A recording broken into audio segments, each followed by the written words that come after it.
দেখছেন না সমাজের ভিতরে যেখানে যান, মসজিদ নাই, মাদ্রাসা নাই, খানকা নাই, দরবার নাই, রাস্তা নাই, ঘাট নাই, চায়ের স্টল নাই, রাজনীতি আর রাজনীতি।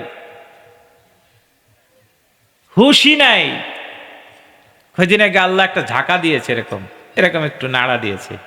ইজা জুলজিলাতিল আরদু জিলজালাহা, আল্লাহু আকবার বলেন। ওয়া আখরাজাতিল আরদু আতকালাহা ওয়া ক্বালাল ইনসানু মা লাহা, আল্লাহু আকবার বলেন। একটু ঝাঁকা দিয়েছে, পরের দিন নিউজ ভিডিও ক্লিপে দেখলাম ঢাকা শহরে মসজিদরা ভিতর থেকে ইমাম সাহেব বলছে রাত্রে ঘুমানোর আগে তওবা পড়েন, ইস্তেগফার পড়েন। অথচ রাজনীতি, ফাজনীতি, কত কিছু, মরার কোনো নীতিই নাই। ঠিক কিনা বলেন?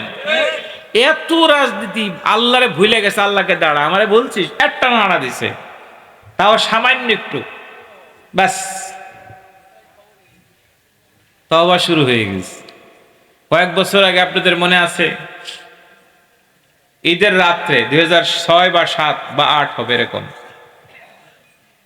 ঈদের রাতে, চাঁদের রাতে ছেলেরা ড্রাম বাজাইতেছিল নারায়ণগঞ্জ, আমি তখন ছিলাম, ব্যাঙের মতো।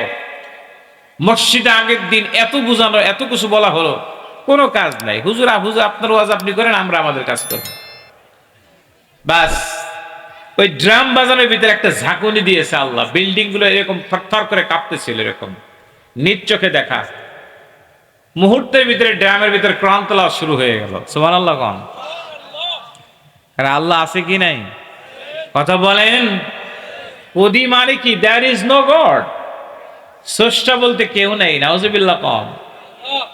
আপনি যেই খুদিটা মারছেন কার উপরে, কার জমিনে?